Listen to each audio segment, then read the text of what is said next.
Twitch away from Maple Street, very important. That's going to be big. Cop on his Twitch coming up for Velocity, 16, 6, and 12 in the past 2 games versus them, so he's already got his killer right there. That is a very powerful pick for them, and if this Anivia actually gets locked in for Echo, it's another one of his comforting champions. Anivia or Ari or Lux are probably the 3 most played there for Echo. I forgot about his Anivia, Oriana, that's right. Yeah, he used to just love it, but he never played it that much on Team Marn because it didn't really mesh with their style. Not at all. But he's so new into this Velocity team. Maybe they've been working on something. Double AP, lots of persistent damage if they can go with Rumble. You can use your Anivia wall to wall people into an equalizer. But because he hasn't locked it in yet, I'm probably just talking for no reason. They have the crowd control. Yep. Maybe he wants to see what else they're going to bring to the table. He wants to see where everything is going first. So they play it safe. They show a little bit, but they'll be all right. That jerk. So deep into the talk chain, Leeson. Yeah, we learned this. You don't talk about things until they've been locked in here. What is with this Zach-Jarvan combo, if picked again? It's really good. Oh, we've seen. Let's bounce inside the Cataclysm right now and just dong, dong, over and over again. Ooh, Everett should go with Nami once again. Yesterday, he had the perfect support game. 0-0-16, 100% kill participation, and just wrecked with Twitch. You land 1 bubble, and that's a kill for Cop. They should absolutely go with this again. Evaniscus looking to pick up the last one, and we've seen that. Zach doing so good in the top lane as they hover for Velocity here, waiting on that pick. Of course. He decided to go for Ari, but we saw Zach last game against Kiwi Kid. That was Nian, and it's just the blobs allowed him to stay in lane so much. It makes it a really hard lane. You don't have to send the jungler up there. It's incredibly difficult to work against his Rumble because, first off, Rumble, based off the heat system, can only get out like so much harassment. He can't like expend himself down and like burst you out unless you get caught on everything. And since Spirit Visage is a core item for Zach, they may or may not swap this, and we could end up talking for no reason anyway because Jarvan and Zach can swap. But because Spirit Visage is a core item for Zach, it just naturally builds in to the counter from a bunch of magic resist, increased healing to just make his little blob pieces even more effective. That could very well be a great pick for Curse if they swap it back. This is Velocity really putting all their eggs in one basket for the crowd control in the bottom lane with Varus and Thresh. If they're not present in a fight or in that mid game where lanes start to roam, they could actually not have a good time in those fights. It's going to be They'll be missing a lot of CC. Yeah, very trying game for them. The swap was made. Voyboy is Zach in the top lane, Jarvan in the jungle, just like last game actually. See what Velocity can do. Last time we saw Velocity playing, or yesterday I should just say, versus Cloud9 for our first match of the day in Week 7. They were up 3-0, and then we said it was that dragon that they kind of, being up 3-0, they were kind of getting hypey, as Voyboy would say, and they were like, let's take this, and that's kind of a position they weren't in. And we saw in the spring split, positions that teams haven't been in, they falter way more than not. So we'll see if they can kind of hold their own there and still keep their feet grounded if they get a lead. And even though Velocity is 4-14 here, they have been winners of the early game frequently. It's the mid game where they seem to struggle the most. If they make it out of the mid game with a lead, even if they're slow to finish, we haven't seen Velocity have huge leads late and then get come back on. Like we actually have seen a few times from Curse.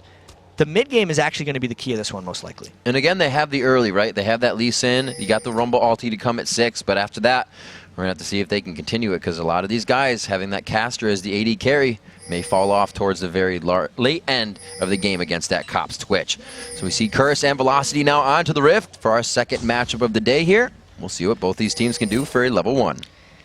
Little bit of defensive line being played by Velocity right now, even though they're the ones with the Thresh who potentially has the level 1 edge, but because Curse is brute forcing in with 5, they're going to get their wards where they want them.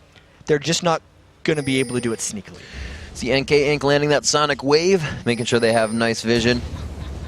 And make it... Oh, no, I thought they were going to have to see what Velocity Echo picked up. He actually hasn't taken a skill yet, so they could have got a charm attack there. But no positioning, and both teams are really dancing this one out. Curse is going to hatch this ward as they walk over it just below Velocity. And Velocity may be wanting to go in for a fight here if they land any kind of hook, but they didn't. Because you could actually see Valrose has charged up into his danger zone with his Flame Spitter, so if they would have landed any kind of hook, that would have been a whole heap load of damage he could have put it out on everyone from Curse. That was a real nice piercing arrow as well. Maple Street hitting 4 of them all together, so if you were looking for the area of effect off that, he would have had it. But no engage once again. The teams really just seeing what the first few pitches are here before they take a swing. Wow, and I just need to point this thing out because I was checking out Valrose's danger zone. With the Doran Shield start, he has 34 ability power at level 1, so his rune page is full of ability power right now, which means he's gone without much magic resist for that. He's gone ability power blues and quints. Oh, Void getting locked up. They do the 3 invade. The passive will be popped here. Will Saint have what he takes? And it looks like he is going to stay up from that as well, so he saves the passes for lane. It's still going to be a steal from the blue here, which is incredibly potent. Wait a minute. Okay, it's a steal for the blue, but St. Fishes still has some time to counterplay it. Void getting away without actually popping his passive is going to be a huge boon for him later. We're going to have to see what they can do in this top lane. It looks like NK Inc. will just go back into his red buff here. It does not look like they will try to give Void more pressure. That flash being down means Void's got to play a little careful as Edward starts to go to the bottom lane. Cop finds himself up 4 CS right now. And we can actually see Valrose doesn't even care about the lane. He knows that there's going to be a Jarvan coming to take a buff back, essentially negating the invade by NK Inc. because they have just traded buffs here and Saint's taking the blue back. And we do see that NK Inc. actually puts a little bit of that pressure towards the top side. You guys didn't get the passive last time, so this could be scary. Void does not have flash, so it makes it an even more dangerous gank. And there is almost no potential for anyone to come help him here. I think Void just has to give this one up. He's got good positioning, at least for himself. He's playing it safe. They say, I think somebody's going to be up here. It looks like they're going again fast turret. We do see the 3v1s in the lanes, and this is what we should expect.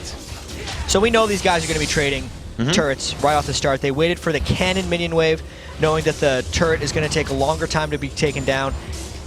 There's not much either team could do about this unless they put the jungler up to stop it and make a 3v2, or if they roam the mid laner over. We saw this happen a little bit last time. It's not a Yi in middle this time. It is that Ahri, so they're going to be able to fight a little bit better. And that lane is going 19-17. Doran's here for Echo. He likes to double Doran start in that lane to keep the wave clear going and his HP mana up. And this is the question that we have to answer every time we see a turret swap. Yeah. What does the team do directly after that? Apparently just catch Valrose. Oh, Valrose walks right into the team. St. Vicious is already on the other side. It looks like first blood maybe coming in here, and it is Valrose going to Cop. And I love how everyone waited for Cop to trigger his expunge because they knew that was a kill secured, and they trust him to carry getting those kills. Hopefully they don't think... Okay, they know they're not going to lose Dragon on this one. There is going to be some pressure, though. But Velocity is not going as hard as I thought they would in this top lane, trying to go for the second turret with losing Valrose there. At this point, they got half the turret, and they're just going to stay up here because they know they have a little bit more time. I think staying any later creates a very dangerous situation for Maple Street and Evaniscus, which is why they decided to back away. Cop farming this one up, and with all this roaming around and whatnot, Maple Street has found himself somehow, after being 4 CS down, is a good 5, 6, 7 CS up. We'll see if he can keep that going in the top lane in this 2v1. Cop now to back. Everybody is going to look for that first dragon soon, as they were already pressured to it. Exactly. Cop got the kill with the roaming, whereas Maple Street was just constrained to the lane, so he was trying to make it up in farming. I think the Nijaki versus Echo lane is the only matchup we've really had, because 3v1s can't necessarily be considered as matchups where someone can outplay when they just run back away from the turret. And Nijaki, I feel like, is outplaying that right now, since Jackie got peeled away to the blue buff early on in the game when St. Vicious was needing some extra help to go get that. So he actually has been playing from an experience disadvantage against Echo and hasn't let it affect his farm. A lot of today has really been soft pressure on the mid. Both mid still with their summoners up for very long. Even their engagements in a 1v1 hasn't been so much. It's odd to see, not odd, but interesting to see that all this pressure on the side lanes causes for turrets and not as much fighting. Cop now to the mid lane. Few attacks onto Echo, but here's NK Inc. on the backside. The cripple's down, but the finish, or follow-up rather, is not there. And we're at least seeing Velocity make some pretty solid strategic choices here, really. They're pushing the bottom lane really hard with 3 because they see Void is trying to freeze the other side of the map, which is why both the top and bottom lanes are together trying to make something happen. Not much of a gold lead here, so these fights are really just based on what abilities have been leveled right now. Going back, you see Evanis is taking quite a bit of damage. Nijak, he's out of mana though, so he's going to have to be careful here. Forces the flash on that, which actually is big if he goes back to mid, but it looks like Cop and Edward are now faced off against Echo. Jackie was actually going to have to go back that wave anyway because he was out of mana. It was just a very close kill, and getting the Summoner spell out means NK Inc. specifically will be able to be more aggressive in that lane if he can get a ward jump once he's level 6 on Lee Sin.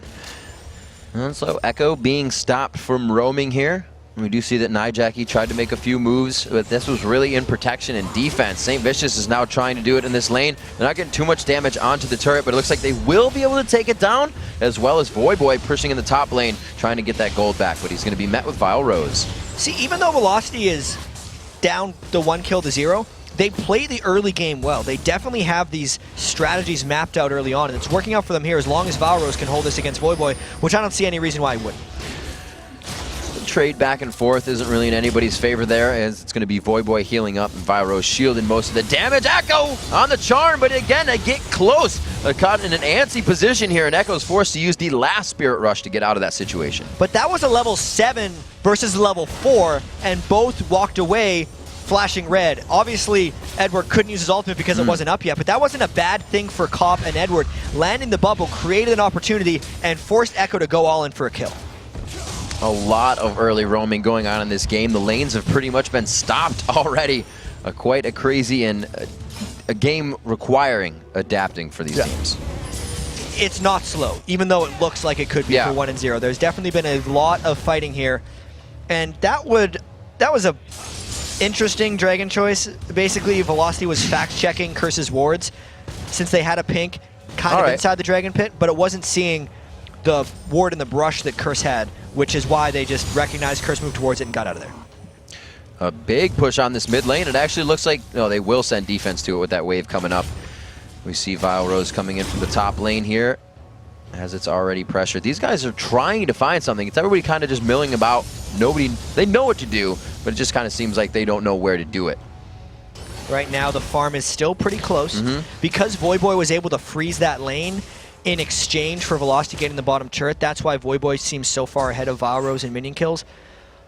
Velocity's okay with that, though, especially with Rumble. He's the one champion that everyone who plays Rumble says, even if I don't get my farm, between level 6 and 11, my ultimate's still crushing people. I'll get the farm later. They'll catch up. And that's what Velocity's kind of keying on. Everyone talks about don't teamfight Rumble the Dragon between 12 and 16 minutes or 12 and 18 minutes, and that's exactly what Velocity will want to force soon. I'd say this might be a red buff and a Dragon attempt, but Vile Rose starts to head top, I think. I figured rather after hitting 6, they would get that equalizer down to the Dragon area. But again, they don't want to lose Dragon for a turret at this point. They are up a turret, so they're just kind of trying to hold that advantage and gain Dragon with it. Yeah, there's so many wards in that area, as you mentioned. Double Thorns for Echo. The builds aren't quite there yet. I have to say Cop has a slight item edge onto Maple Street, but he has to be very careful with his positioning in these fights since everyone is still so squishy this early on in the game. You can see the wards in mid as well. Saint was just sitting on that one. They were not allowed to get the gank. He returns to his jungle, still picking up his buffs as well. So it looks like Jackie did not get his. Not that he needs it, but he's been in the bottom lane farming it out.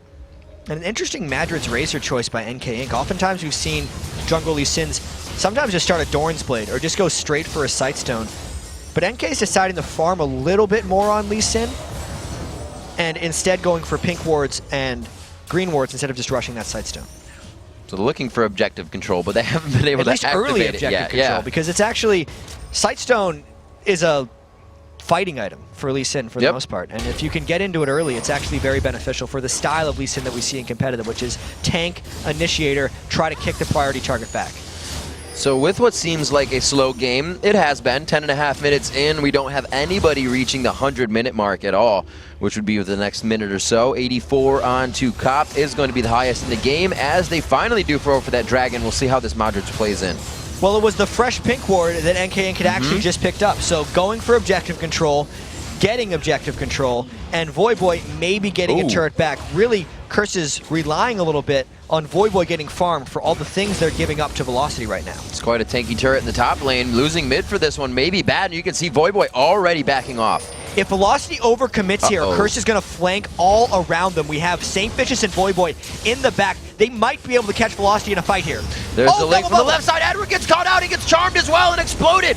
St. Vicious, I think he was doing wraiths in the back, which took them so long to get here. Velocity throws back the chain of corruption. The crowd control is perfect coming from the bottom lane here. Evaniscus on the backside. The support's getting focused, but that leaves the ADs to do damage. But Cop was in the back, doing more than the rest. And it looks like he's helping to come out on top of that fight. Oh, actually, it's 1-1. 1-1. That was a very close fight there. Curse would have had an edge if they were able to all arrive at the same time, because of the way they collapsed and the timing of the initiation from Edward / getting initiated on that happened to Edward when he got hit by the death sentence. The fight just became scattered. I'd have to say that is a trade for both teams. Then you just have to look at who the kills went down to, and I think Cop getting a kill would be slightly better than Echo. See where they continue off of this. Not too much was pushed. It was definitely a scuffle between both teams, and you saw how back and forth it was, which was the reason they weren't doing anything, because they were so unsure of what the result would be. 12 minutes in here, I still think they didn't really come out with an answer on that one. They know that Cop is going to be crazy in the back line. That invisibility gives him such good positioning, especially in this part of the game when he can be squished like that bug. And once he gets the Blade of the Ruined King, the assassination potential actually opens up. So wherever Maple Street goes, he's going to have to be a little bit careful that Cop's not waiting in the wings. Always a fun thing to consider when you're trying to multitask, farm, look at wards, and then see a guy pop up next to you. 16,000 to 17,000. That ward gets taken, or the turret gets taken down in middle. That's 3-1 now. Like we said, Velocity may be down in kills, but they do happen to catch that early game lead usually. They're good early game, 1,000 gold. And we talked before the game saying the mid game is going to be a large decider in this one. There's no dragon to fight over directly, but even just Curse trying to farm up right now, being down 3 turrets to 1, farming without the outer ring of turrets is extremely difficult for teams, and this is the moment where Velocity needs to take an advantage over Curse. And really, you got to give contribution to NK Inc. for the early part of Velocity's game. His movement, his capacity to jungle, their early dragon, it's consistent for him, and it's usually that reason. But you know, he's choosing he's got a champion again that may not scale into the late game. It will be more utility. Maybe that's what Velocity continues to lack towards the late game. And everything in this Velocity composition is catered towards the mid game. Yep. Maple Street on Varus, since he's a bit of an AD caster as an AD hyper carry, with his spells, does tail off near the end of the game when compared to Cop. So the mid game is where the AD carries need to sit. Even just Echo and Valrose, mid game is when teams don't have huge amounts of magic resist. You got to kill people then with it. Right. Velocity has to win this game before 40. And we can see the positioning and a bit of respect there given from Curse, at least on the last dragon. They wanted to see it was there. They tried to take top turret, tried to come back on the fight, but they know Velocity, like you said, a little bit more powerful in this one. So Curse with their hard hats on, now back to this laning phase, knowing the dragon timer at least, since they had a little bit of vision on Velocity, could help as we approach that next dragon. And I really wonder if Voyboy's going to decide to fight Valrose at any point here, since he's got that Spear Visage, and that's that natural counter item we knew he was going to have against him. Even if Valrose rushed Magic Penetration, it's not going to cut through Voyboy's tankiness. 113 to 107, still a very low farm game with all the motion that has been happening around the Rift on this map. 19.6 to 18.5, so we're looking at that favor for Velocity right now. They go back to pushing the lanes. The map is objective free since Baron really isn't there yet. And when a team takes out 3 outer turrets, they need to start taking control of the enemy jungler. Otherwise, you're just allowing the team to farm with you on an even playing field and eventually take the turrets back. Velocity's got to get some deep wards inside Curse's jungle so they can start making plays. Haven't seen too many moves from Echo. Velocity really says we want to fight in an engaged area, right? They have Rumble, they have an Ahri, they want to get these fights back at Dragon over an objective. I guess it wouldn't be in their favor to try and fight right now. They're probably waiting for the Dragon. Yeah, which hurts, right? Because they have to wait for mid game, so it's like it's just a ticking time bomb that if they miss the next one, it's going to explode in their face. And I think Curse is positioning themselves right now to either catch Velocity in a Dragon, because sure, you can say don't fight against Rumble at the Dragon Pit, but Curse has got a pretty good team fight as well. If we just consider, if they can get that one good combo down onto Velocity, we're going to see a Dragon fight like we saw in the Cloud9 Velocity game yesterday, where everyone on Velocity just gets ripped apart at the start of it. It's not just a free win once they go for Dragon. Going for the very far Cladic because he locks out Voyboy. He says, let me in! Let me in! Here comes NK Inc. on the backside. 2 games in a row we've seen that played out very well by the opposing cataclysmed person. Yeah, Valrose got just far enough away so Voyboy couldn't hop in with St. Vicious. Oh, man. And since Valrose's flash was actually still down for a couple more seconds. It just came back up now. I think they would have killed him if Voibo could have made it in, but it was just a bit too far. We'll see what their rub is here. Voibo goes in for another one. Oh, I thought he punched Baron. That would have been some big damage. It's actually on to Vile Rose. It hits him again. Oh, he took so much extra damage, unfortunately. Just trying to ward, and that's one of the difficulties that Velocity has taking over the game. They haven't been able to find ward positions, and it allows Curse to jump on them when they're not suspecting it. Almost like it should make Baron worth more when you grab it. He's got kills and assists now. Tag. Looking for Echo. The ball's not there for the damage, and it looks like they, again, have, well, Velocity has good wards on it. We'll see what Curse can do. Well, one way to deal with the mid-game Dragon fight against Rumble is to kill him, and then you don't have to worry about Dragon fighting against Rumble. This could be a Dragon for Curse.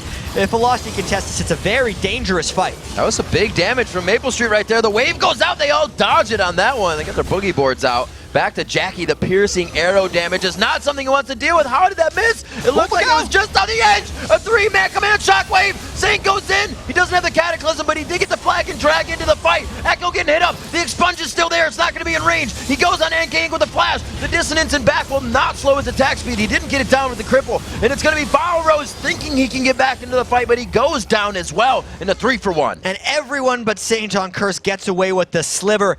Velocity, as they were trying to chase Curse around the bend, clumped up into a shockwave bubble combo. That's not the combo you would think about naturally, but it just destroyed Velocity and allowed Curse to get out all their damage, and that's the mid-game swing that Curse wanted. So many wards around that dragon. We said it last game. They have so many wards around it, it should be yours, but Curse waltzed into that and walked out even happier. 6-2 now on the board. Curse grabs the lead back in terms of gold. They're still down 2 in turrets as we reach 18 minutes into the game. And like you said, without Vile Rose being there, it was the chance Curse needed to take. And having the wards down before that hurts twice as much because that was Velocity's game plan. And it got completely taken away from them. That was the ticking time bomb. Not what they needed right there. Looking at these items. Already Saint going 2 of those cloaks, trying to get some magic resistance in.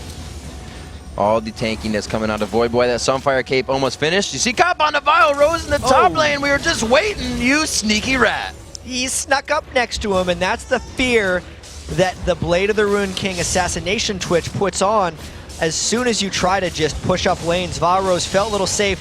And it's funny because Vile Rose has actually had pretty good games in the top lane since he started playing there on champions that no one thinks he can play. Everyone respects his Rumble for the most part, and now he's having his worst game of the split.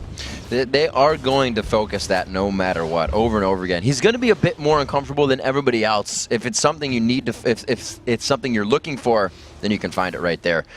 We'll see if the team can get back behind him. We still have seen Vile come back very much so in these fights. He is also Rumble. He's done it on Shen, just to make the fact that it's not going to be the Rumble ulti to do it. So we'll see what they do as Curse looks again for another one of these kills in the top lane. I really wonder kind of what's going through Vile Rose's mind right now, just because you have a champion that you love playing so much. So as soon as it becomes available to you after being banned out forever, you think, I know exactly how to play this guy. But once again, once you have a main that gets banned out all the time, you actually stop practicing it. And that may have been what happened to Vile Rose here, because he just doesn't have the comfort level, and the team, Velocity, doesn't have the comfort level playing with it since they haven't been allowed to for so long. Gonna have to work in the buddy system here. Every time this starts to happen, at least I know, you kind of want to get that more farm. You put yourself into that spot because you say, if I can get this, then you get ganked again. We saw it happen to him there, and now we see that NK Ink's going to kind of be roaming with him towards that top lane a bit before he backs. And it's so difficult for them to farm as well, just because of the 4-0-2 Twitch that is stalking his prey again and again. So close to even that Infinity Edge, and it reflects in the play of Velocity right now. Despite being up in turrets, Velocity has turtled into their own base and actually kind of giving up position in their own jungle. Oh, NK Ink throws the ward down, actually hits the backside of the little lizard, so they are going to make it away with the red buff. Vile Rose, a very nice ultimate, but the command shockwave stops the re-engage. You can see a great flash Tempest coming in, slowing down Jackie, slowing down Edward, and they start to just demolish this fight. That is one way to get a team out of your jungle. You just go and kill them. That was a great equalizer by Vile Rose there, and Curse completely bailed out because it was a fight they got initiated on when they were 4v5, since since Voyboy is off split pushing the other side. Cop is on the run. I feel Velocity is trying to stalk him down. No! Juke. That was like one of those things. You're at the school play. He's like, right behind you. He's right behind you. Grab him. They do get the hail of arrows and the play in. That's a big shutdown for Maple Street. And that's what Maple Street needed to get back in this game. He has to be able to create some late game carry potential. We know if Maple Street has a good game, Velocity generally wins. And this is a very close game that Maple Street has to turn into a good one.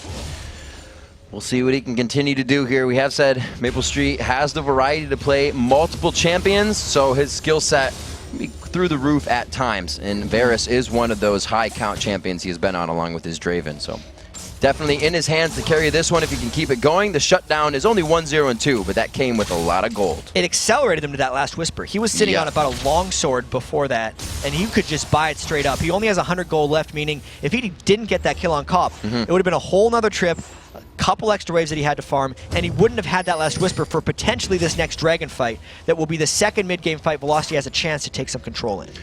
Jackie not feeling Zanya's like this game, as it's really not a dive team to him. They're looking for Cop, so he's going for that damage. He's going for the shield power into Rabadon's, coming up with his next buy. As we look around, still Saint just stacking up the magic resistance, and he looks like he will be building up his team that bulwark next.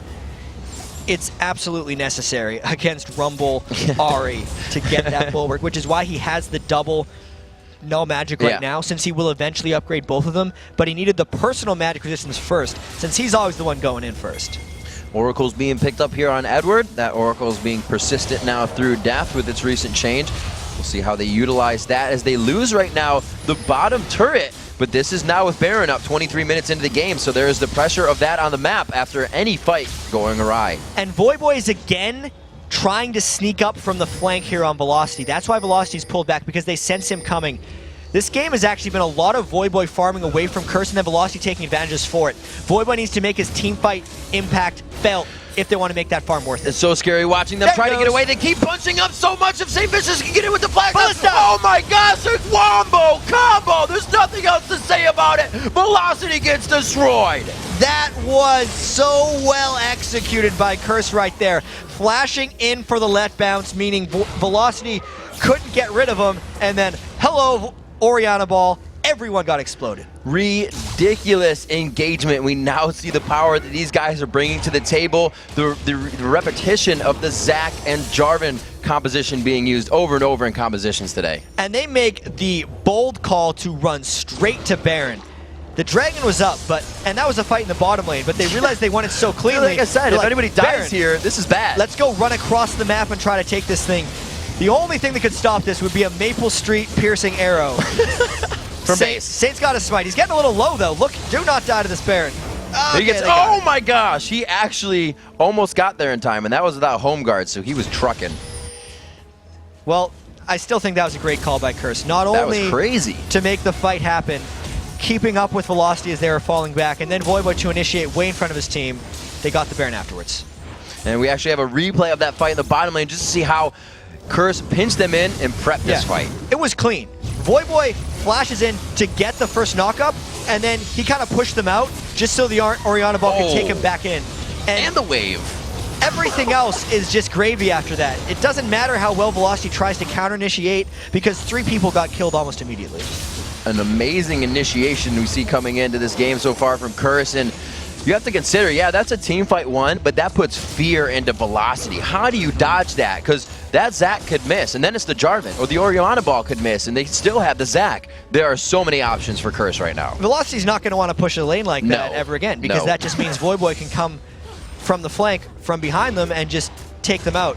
It means they can't contest this Dragon, since Curse already had a Baron, and they know Curse has gained so much since that last team fight destruction. What's Velocity really going to do in the next one?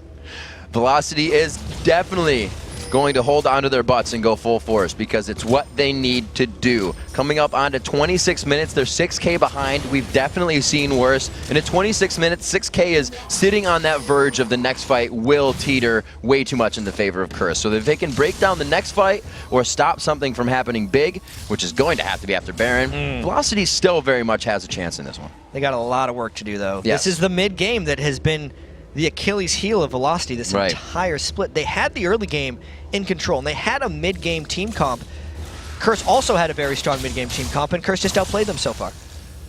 We'll see what they decide to do. Looking at them, 2 minutes left on this Baron, so we'll see that spawning a good 3 minutes, about 5 minutes from now, if you will, altogether. Jackie, you can see 57 kills, 62, that's 17 assists coming into this split. And really, while you're playing an Orianna like this, you can see the impact he has on helping the fights. The kills go to Cop. He's really been picking up his game lately as well with these Orianna plays. I actually expect Curse to think about diving, or at least threaten the dive, and dare Velocity to take them down. What Curse is going to do now is they're going to try to get 6 turret kills before their Baron is out, which means they'll take out the outer turrets and all these waves. If Velocity tries to defend the non-inhibitor turrets, that's when Curse has the opportunity to dive. There's so much strength in Voyboy just charging up Elastic Slingshot. You can see Velocity takes it into consideration. It's not a joke whatsoever because Saint can come over the wall. There are crazy things. Cop's going to come out of nowhere, and he's getting ready to look for that. This wave, Velocity doesn't even want to play with this. These are incredibly difficult turrets to defend, which is why they were kind of there for moral support, and then they realized Curse meant business, and they have to just back away. Yeah, these outer turrets are pretty much, or they have Curse's name on them right now. If they wanted to go to top, they would do that without a minion wave. Cop looking maybe to get... sneak attack? Thought he was trying. There's definitely a bit of crowd control that can single him out. That was a big hit there. Wow, that dissonance took about half of Evaniscus' health along with a sonic wave. They could have straight up killed Evaniscus. If Jackie decided to use his Orianna right there, it would have been a kill. But Curse wanted to save it because they want that to get a team, not just a support. Curse is sticking around here. They got a little bit left on this Baron buff, and because they're sticking around and not going to the other side for the other outer turret, I expect to dive on the next wave.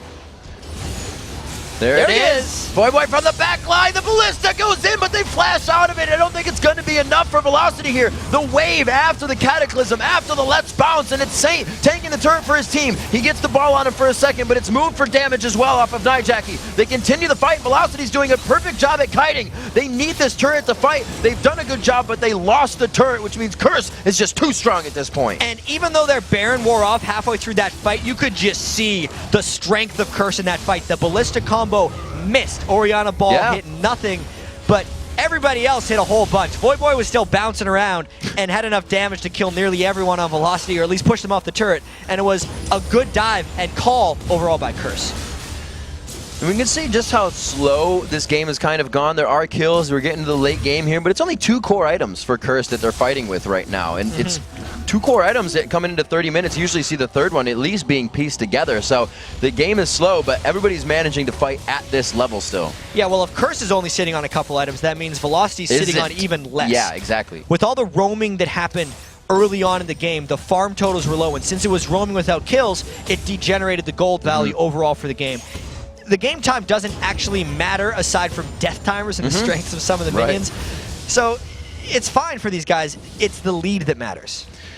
See in the Sunfire Cave, Void Staff coming in for Voyboy here. He wants to add a little extra damage to here. And you kind of see those builds come in when you know you have that gold lead.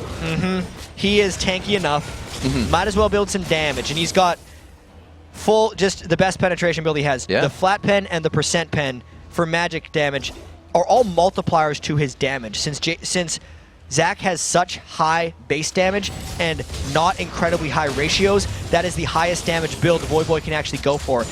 It actually makes his Sunfire Cape hit for even more as well, since it's magic damage.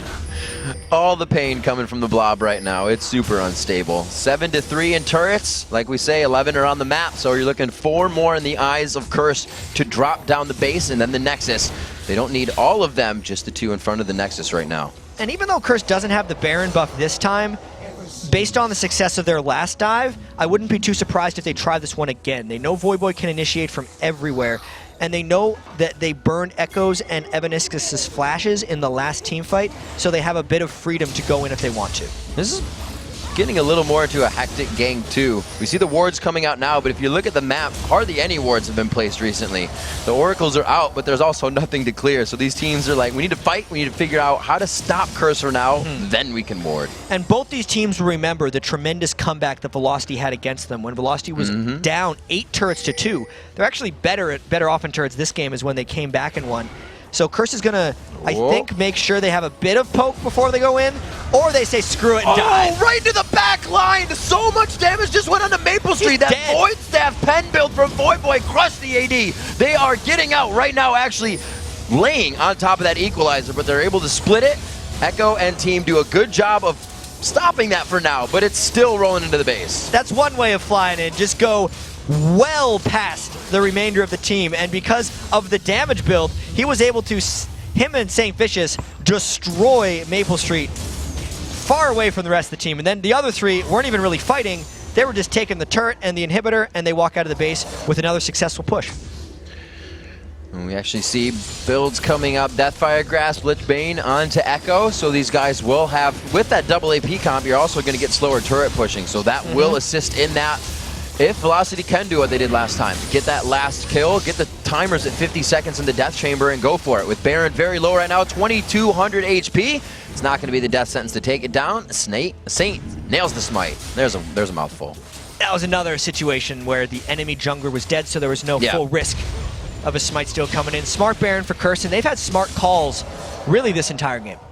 A lot of smart play coming from any team that's been in the lead today. They're not doing anything crazy. Yesterday we did see, call back to a few of the Dragon fights that went awry, but every team isn't pressuring their advantage. They're pushing it slowly and making sure it slowly gets there. They don't have to push anything after a team fight, and they're knowing it now. It works out better, though. And we talked before the day, this is a big day for Curse. They win 2 games, they move back to 10-10. Kind of a clean slate as the season moves on towards them. They also try to pull themselves ahead of Dignitas. They will pull ahead of Dignitas with this win. They'll tie themselves to COG. These things really matter for their position in playoffs and securing themselves a spot or a chance to go to the World Finals if they just secure themselves top 6.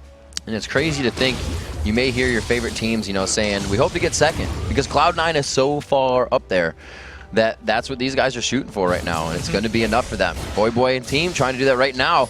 232 CS on him, 247 right on Nijaki. These guys are ready, poised to fight to get in to the back line. NK Inc with the ward and the kickback, but St. Vicious does the same thing. Wow. This is a pretty good engagement, a very split Velocity team, not taking too much damage, but they're not giving it back either. They are being pushed around in a very chaotic fight. Yeah, and it's a double kill for Maple Street, but there's still a lot of Curse power coming through. Got to see how this fight continues, because Curse still has a couple threats up. Oh, Flash coming in for Echo. Wanted to get that charm just behind Voidboy and Nijaki, but the Flash is now down.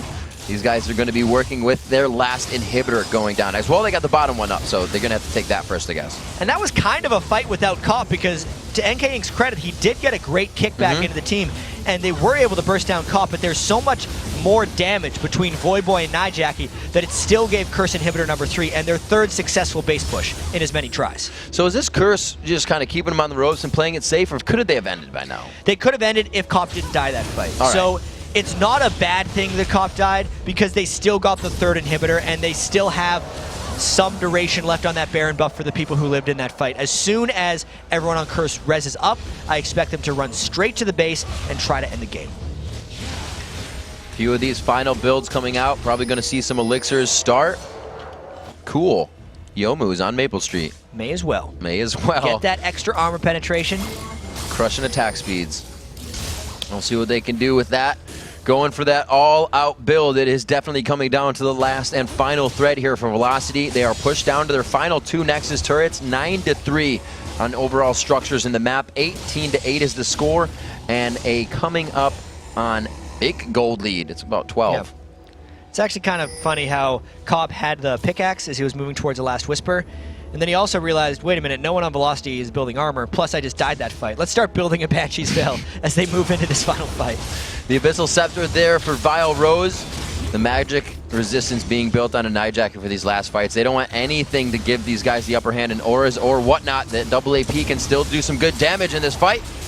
The turret damage, however, is there for Curse still.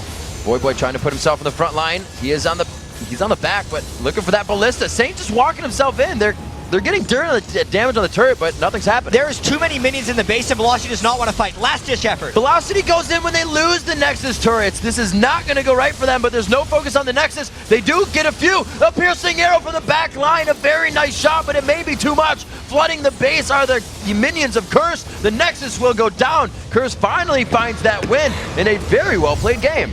Curse played great in that one. 6-1-10 for Voyboy, 10 kills.